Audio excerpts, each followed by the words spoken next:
wardegdeg ah oo naga soo gaaraya xerada Afisyooni ee xayndaabka Xalane ayaa sheegaya in gudoomiyaha ku meel gaarka ah ee golaha shacabka Cabdiraxmaan Dhamancad uu ka badbaaday isku day dil oo la doonayay in lagu qaarajiyo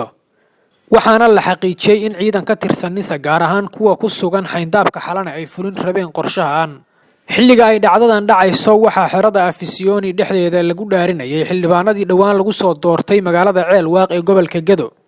sidoo kale gudoomiyaha ku meel gaarka ah ee golaha shacabka Cabdiraxmaan Dhamancad ayaa afkiisa ka sheegay dhacdooyinkii uu la kulmay maalmihii la soo dhaafay iyo khataraha ku gadaaban doorashada Soomaaliya waa kan gudoomiyaha Dhamancad oo afkiisa ka qiraya dhacdooyinka ay fila Soomaaliya soo maleegtay ee uu la kulmay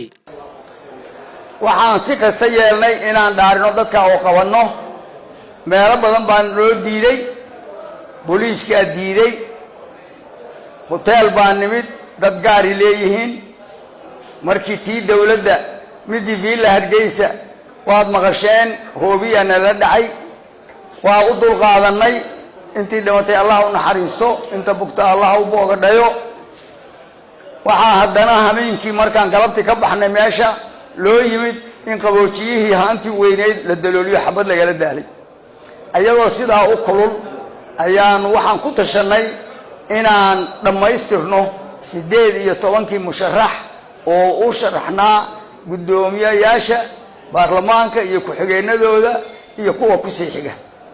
intaas waxaan ugu ayadoo kulul intaan shaararka la baxnay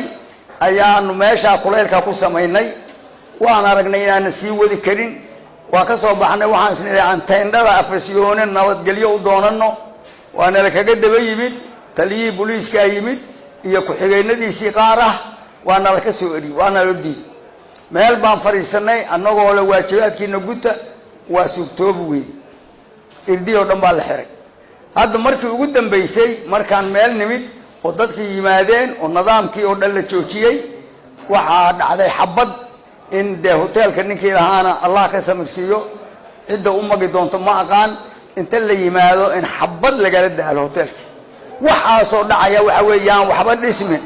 waxaan moodayay in la helay way aragnimo ku filan in dawlad la helo oo dalku dago oo ummaddu dhibaatada ka yaraato waa ku sii badanaysaa wali dadku ma bisla intooda badan maxaa yeelay inta waxa sameynaya waa ciidamadii amniga waa madaxdii baa arkaysa annagu inaan gudano oo haddaan dhimanayna xaq ku dhimano ayaanu ku sameynay waanu ku faanaynaa haddana insha Allah bariya saa dambe waxa dhici doona inay yimaadaan gudoomiyaasha aqalka sare iyo aqalka hoose iyo ku-xigeenadoodii sidaas aan Soomaaliya ugu hambalyeynayna waxa dhacayna in la ogaado Soomaaliya meel ay joogto waa loo baahan yahay inaysan dhab ahayn dawlad hal dhiso waxa laga helay aanu garan maayo laakiin annagu dalkaan u hiilinaynaa ciidaan u hiilinaynaa ummadaan u hiilinaynaa nabadaan u hiilinaynaa waa intaasan ku salaamu calaykum waraxmatullaahi wabarakaatuh markaad aad u dhageysatid hadalka gudoomiyaha Dhamancad waxa ku soo baxaysa inuu dalku ku jiro xaalad adag oo khatarteeda leh oo soo maray marxalad aad u adag waxaana hadda moodaa in laga guuleystay maadaama bari la dooranayo gudoomiyayaashii golaha shacabka kadibna loo gudbi doono doorashada madaxweynaha sidaas ayayna ku soo afjarmi doonaan kooxdii 5 sano ee la soo dhaafay maamulasay dalka kuwaas oo maanta aan ahayn wax weyn laguna eedeynayo inay golihii shacabka u adeegsanayaan khalkhalgelin ayaga oo madaafiic ku garaacaya iskuna dayaya inay gudoomiyaashii ku meel gaarka ahaa dilaan waana waji aan u fiicnayn